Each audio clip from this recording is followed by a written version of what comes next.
All right.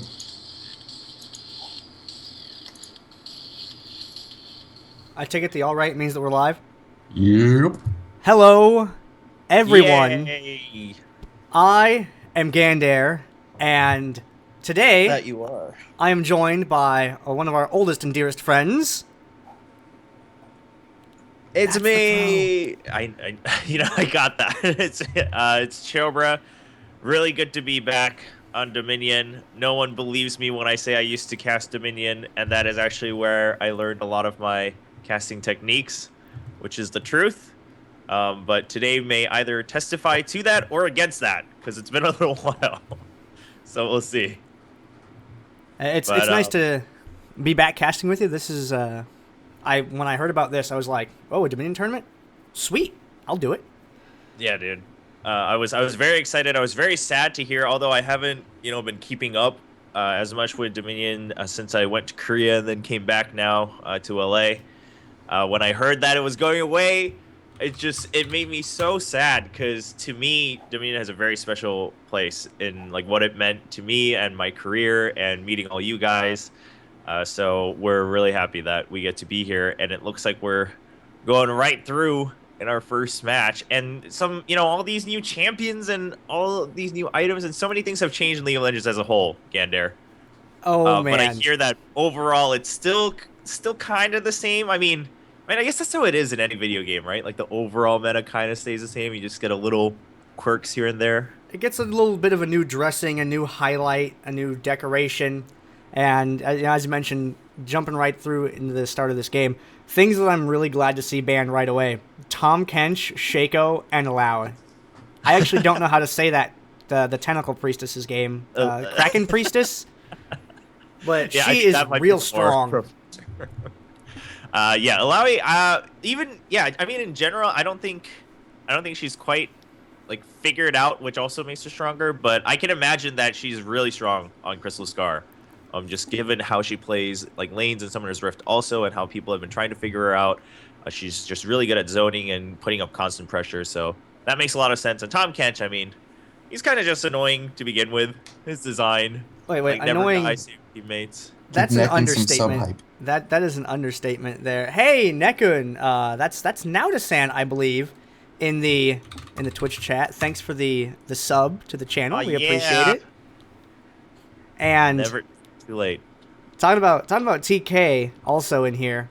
Alawi, she'll delay for days. She's durable. She's hard to burst down. Fighting against her is really annoying. Tom Kench, though, on the other hand, Tom Kench feels like he never dies, which is usually correct. But I want Right. you to imagine the horror that is Tom Kench coming back to life, grabbing Fizz, and then going to the windmill with him. That's Oh, it's ulti. not nice at all. Tom Kench is very difficult of a character to deal with on this map. And you're like, if you have him up against a tower, you don't want to be anywhere near that. You want to get him off of that to fight him. And being able to have that shield that he can turn on makes him a tough opponent. And it's not surprising that we saw him banned here in this game. Yeah, so I mean, bans. It's always been kind of a tough choice because you got to pick and choose your battles. But it seems like going for a little bit more. Just all right, we all agree that they're annoying type of bans. From the old days, still some common picks, and then Jhin coming out. So I played as soon as I heard the announcement. I was like, all right, gotta go back and play a couple games. I went bot. I was like, guys, I'll just chill bot. I'm just doing this for fun. And then I was up against a Jhin, and it was not fun because he can just kill all the minions with his Q, and then just move on forward, snare you, and then kill you too, and rinse repeat.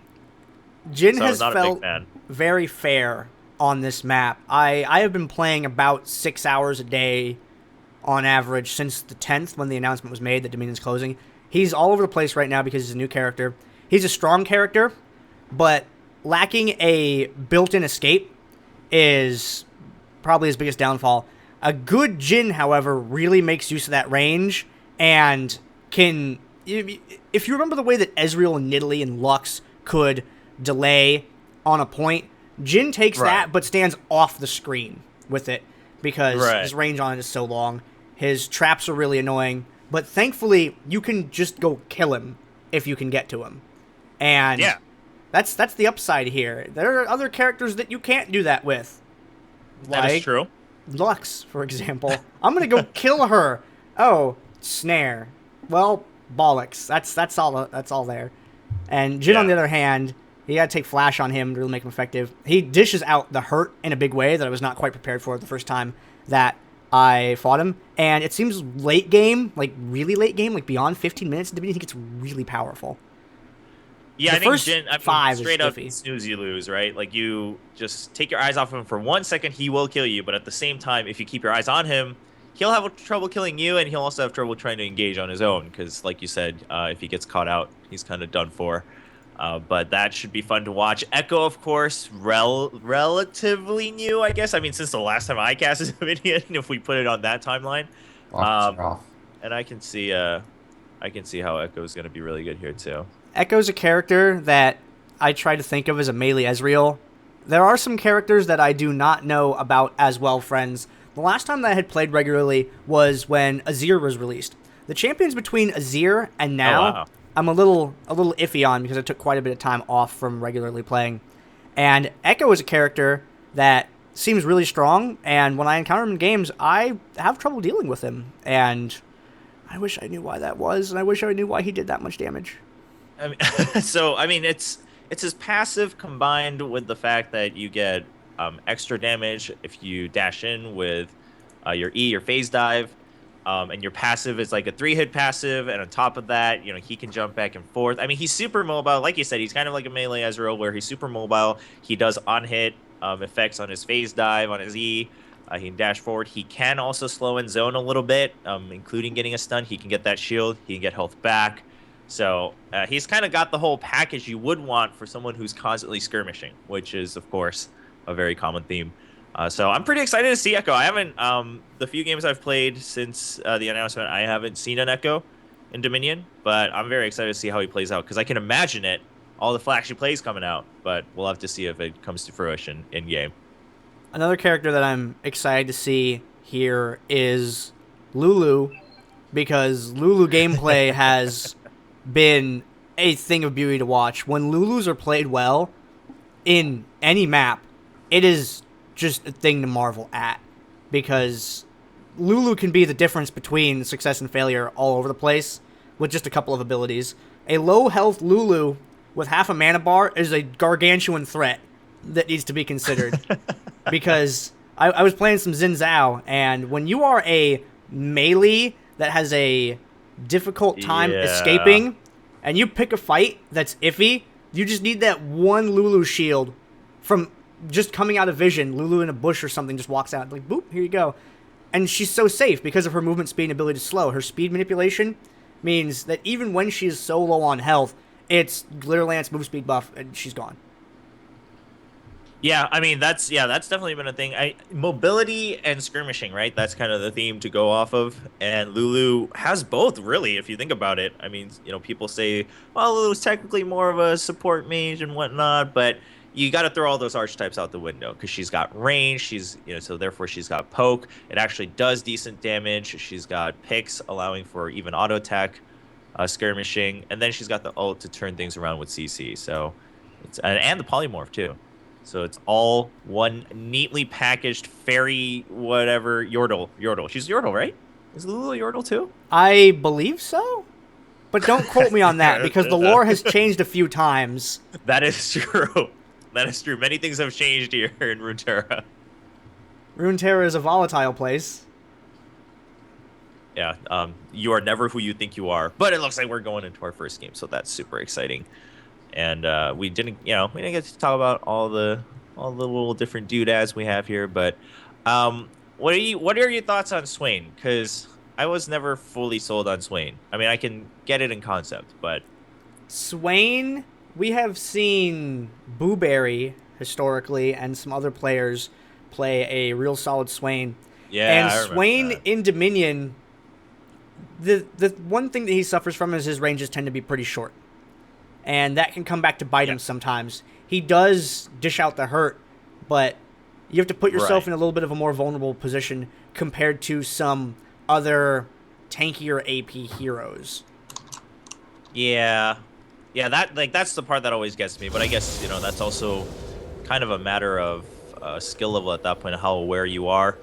And we're in. Oh, this is so exciting. Wait, is she gonna say it?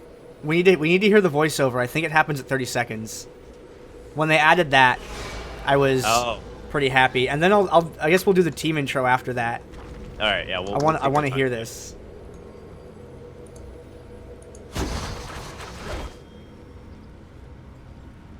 Welcome to the Crystal Star. I'm gonna miss that. They didn't have that in the game, and then they added it randomly with a patch. And I'm so glad, because it didn't have that, you know, welcome to Summoner's Rift, you know, the way you'd hear that. It didn't have that in Dominion. When they added it, it just felt a lot more whole. Now let's talk about the two teams that we have here in this game. On the left-hand side of the map, we are going to have Devoted Acolytes of North Korea, which is abbreviated DANK.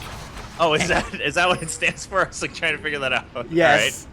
And on the right-hand side, we're going to have YCDESC, which I think I'm going to pronounce as YCDESC. Over on DANK's side of the map, we have, hi, I'm Samson playing as Thresh, Ragondarknes playing as Lulu, I'm Genesis playing as Pantheon, Eyos playing as Ekko, and TSMCaitlynNA playing as Quinn, because that won't get confusing. Yeah, because, you know, we wouldn't ever want any confusion for our casters. But, of course, on the side of YCDESC, we have Wundergrob on that Malphite, Cade Arclight on Irelia, ArchRain on Jihn, and before we can finish that, we got a fight going on top, but, you know, just kind of checking things out. Quinn really good for starting those skirmishes. Explorifice is on the Swain, and Zorrah is going to be on that Lux now, catching up to the windmill. A lot of active poke back and forth from both sides. Hi, I'm Samson, moving around on the low end of the engagement, just tickling Malphite a little bit, and I would put the poke war firmly in favor of YCDESC's side of the map. Yeah, I mean, they had a little bit of trouble starting off just because Lux wasn't there and a little bit of shorter range, but now that she's here, she's got the shield, she's got the long-range poke. Wundergrob does get caught, does get played back, but not enough damage to burst it down. Yeah, Explorifice sacrifices himself a little too far, though, and that's what we talked about.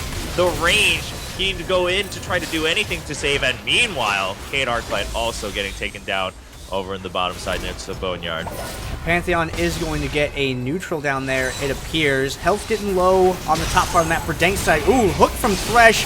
They grab Malphite with it, trying to get him down, and they do so. Jihn now needs to get out of this fight. It looks like he's able to put enough distance between him and the enemy to stay alive for the moment. Almost gets taken out due to Glitter Lance. Oh! Ooh!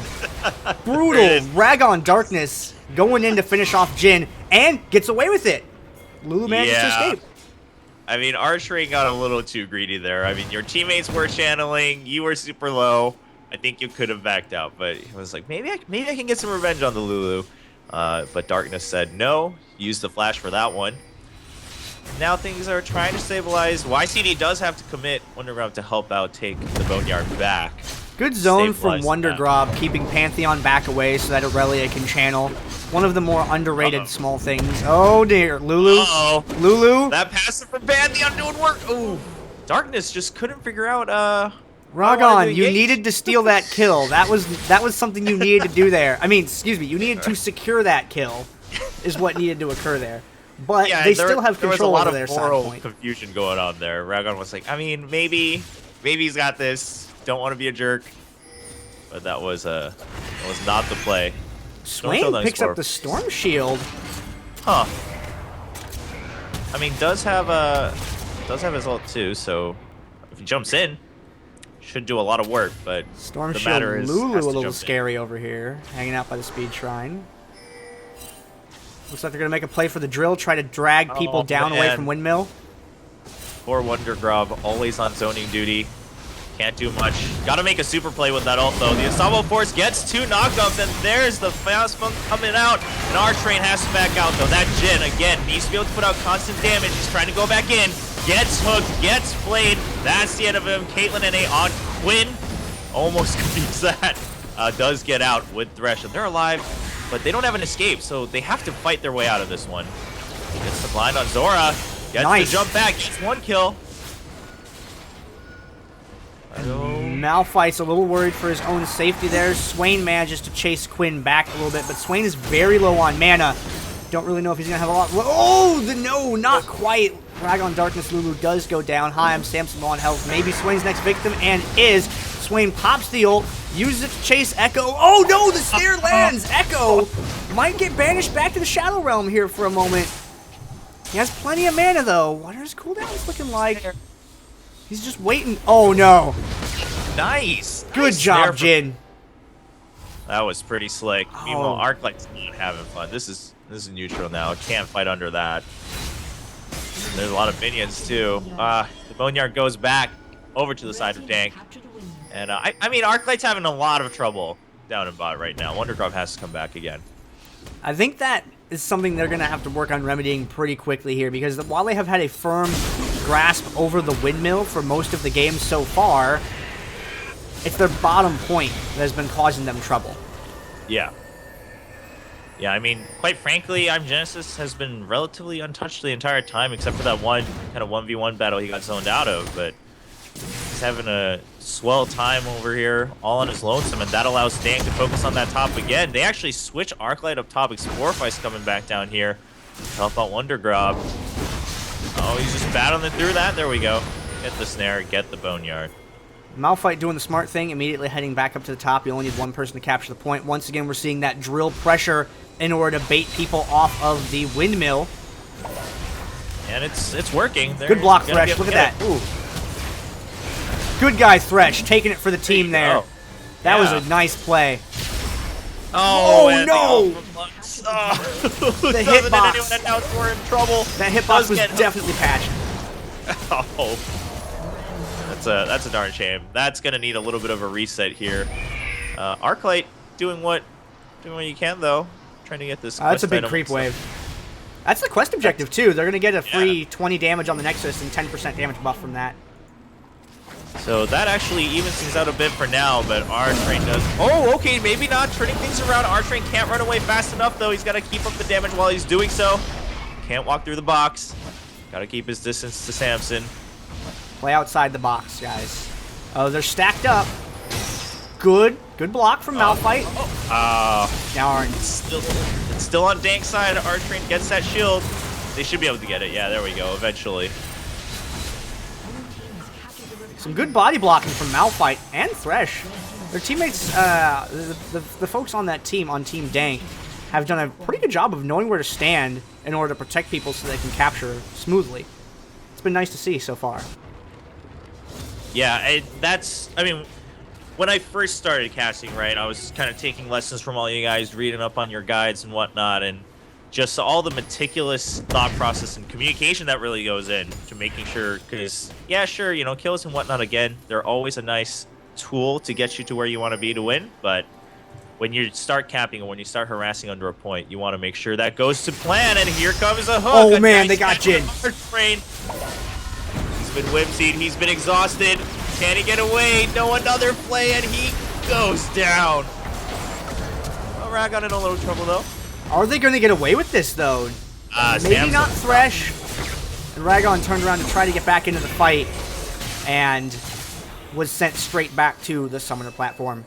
The windmill's still under YCDESC's team up at the top part of the map. And they've recontrolled the... That's not a word, but they've taken control back of the Boneyard down here.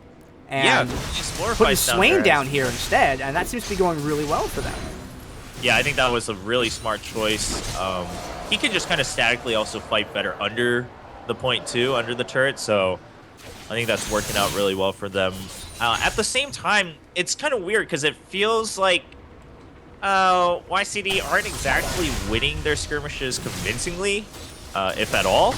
But just the timing of how they're moving around the map is allowing them to keep that windmill. So even if they lose that drill for, 5 to 10 seconds, they just get it right back and they stay in the lead now by 80 points. It's a pretty big gap. Both teams sort of a little bit of downtime here as they clear off minion waves, some items being bought, trying to get map position back, but YCDESC's team has rallied first, and they are not able to get the pick off on Pantheon.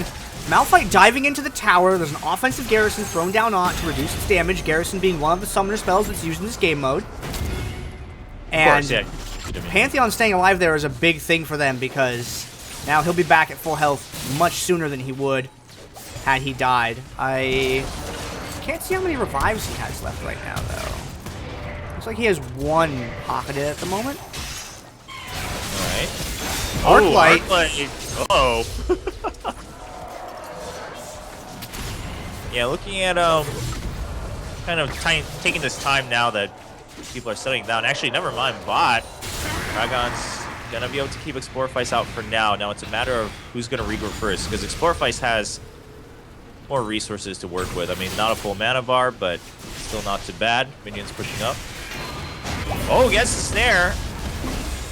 And gets the ult out of Lulu. Gets the neutral, too. That's already a success on his part. He's going back in for the kill. Can he get it? He does.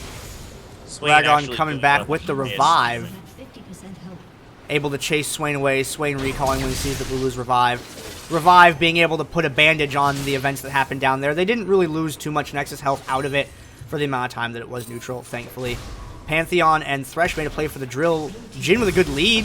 Oh dear. Samson. Oh. Sorry, goodbye. friend. Go in the lantern, Thresh. Go in the lantern. Ekko hanging around in the middle part of the map. You can't siege very well up against a Malphite. Oh, the snare from Jihn though And pulls out the flash. Yeah, losing the flash there. That's rough, but better than being dead. True. True. I would choose that. You know, I'm waiting for this Ekko to be able to have a chance to do something. I mean, Eyos has been kind of out of the fight always and coming in for backup, but half a second too late to make any plays. But YCD has to kind of group up to fight except for Lux, so if he gets that timing right, Eyos will be able to make a big turnaround, and you know, still plenty of time to turn the entire game around too. I mean, the point gap sure is big, but once you get control, it is pretty momentum based. Another attempt to push up here at the top, and the range advantage and defensive advantage is heavily in favor of YDC. Oh. Dang. Good airborne chase. Oh, doesn't get the snare on Ekko. And that momentum is carrying them straight over the refinery. Pantheon's coming down. Manages to tag Jihn. Jihn, good escape there, flashing out, gets to the health relic. He'll be just fine. Yep, Eyos is back though. Took care of that Malphite. Should be able to win this 1v1 against Jihn. There we go, gets the dash out. Oh, Pantheon, no! No! Oh, get out of there! He did it! He's alive! She was dead and couldn't trigger it. Wow. Oh, that's a scary moment. Now, them stacking up right here can be a recipe for disaster, but since Lux is dead and out of range, she won't be able to get the double kill interrupt on all three of them. You always want to spread out on a capture point, but it was safe for them because the enemy players that would be able to interrupt them were dead. Bottom part of the map, we got Thresh hanging out and a little bit of a lull in the action. Yeah, I mean, how well can DANK hold on to the windmill though, right? I mean, they still got, like, Explorifice has pretty much had the momentum positive here on bot for the whole time since he joined that bottom lane, and now they're sending 3 people bot. That means the windmill is going to be in danger. Check it out over there, Quinn. Oh, gets snared. What a catch by Jihn. But not quite enough damage to finish off yet. The ult not hitting from Lux. And now I'm Genesis all alone. That means the windmill should be going back as Arclight just focuses on that channel. Has faith in the teammates to take that kill. Now we'll see if they are able to trade this for Boneyard or not. We have 2 people recalling from YDC's team, and they're going to no doubt be heading down to this bottom part of the map. Yes, Swain is dead, but will Swain's teammates be able to salvage the situation? Winions have managed to kill Ragondarknes Lulu. Well, there you go, and now it's 3, maybe 4 points to 1. ArchRain getting caught out and does go down next to Refinery, and Arclight also going to go down. They paid for that a little bit, but they got the neutral. They bought themselves time to regroup on the windmill since they had 3 teammates down in bottom. Not a bad play in my opinion. We get the Refinery back. Have a moment to be in a little bit of a stable situation, even though it's not in their favor. 100-ish and falling Nexus health for their team. Middle of the map, Genesis poking around a dangerous place. Quinn there puts the damage on Malphite. Malphite with a good airborne into Lucent Singularity combo. And she is out of there, unfortunately. With Ekko there, they may be able to take down Malphite. No, they decide to break it off rather than taking the risk of doing the dive onto the tower. Malphite's going to pick up the health relic for it and get his shield back, though, which is going to make him tougher to dive once reinforcements do show up. And Quinn is on her way and has arrived. This Jhin ultimate range is so ridiculous. It's crazy. It's like even more ridiculous on the Crystal Scar. It's already ridiculous on the Rift, and this is just... Every time I see it come out, I'm like, where is he? Where is he on the map? Because I never see it. The graphic gets fainter the further away from him, too, which also makes it kind of like, what? Yeah. And when it's almost as wide as the screen at its widest point, is like, is that the top or the bottom? Am I in it or am I outside it? Is he ulting somewhere else? Tricky one to find out. And meanwhile, DANK putting in everything they have, pulling their resources to pick the windmill up. Jhin does get interrupted by Quinn, so CaitlynNA, can she win the 1v1? Does win it, but now it's another 1v1 against a big rock. That boulder not going anywhere. Does pick up the kill. There's a rock beats scissors thing here. I'm just... You guys are smart enough to make it on your own. I'll spare you. With control of the windmill, DANK is in a potential position where they can gain control of the map. But with Quinn being dead, some of their threat, the DPS output threat they would have, is kind of lacking for the moment. We'll see if they're able to hold on long enough for Quinn to get there. We know she has a lot of movement speed, but it's a 4-man siege up at the top. Thresh and Pantheon. Malphite, no fear, dives through, chases them off the point, zones them back. Good zoning game out of Malphite all game long. His team is able to turn back around the windmill. Yeah, that was really smart because Wundergrob knew that his ultimate was also coming back in about 3 seconds. So just pushes forward, knows he can turn it around if needed with a nice fight. Genesis gets zoned out. I really like the usage of Jhin's ult, by the way, just using it only to zone constantly, keep the momentum up. Explorifice does get pushed off because of that tower, and here comes CaitlynNA. Oh, does barely survive because of the heal. Oh, man. That Zhonya's play was going to be pretty crazy down bot. Yes, that was a little nuts. I caught that from start to finish, and Lulu just utilizing everything in her kit to stay alive and hold on to that tower when Lulu has been struggling quite a lot in the bottom lane. Quinn popping the vision, making sure there's no one hiding just over the wall, making sure there are no Malphites ready to unstoppable force through it, and making their way up towards the top, doing a little bit of a push towards it down the lane. Lulu, it seems, is going to get a neutral here. Is this going to be a neutral and back, or is Lulu going to go for it? No, Lulu's going to bait out the interrupt from Swain first. Uh-oh. Oh, Ragon, no! Ragon, you had plenty of time. Oh, dear, that is unfortunate. And Quinn not going to go for it either. Quinn's going to maybe wait for a gank?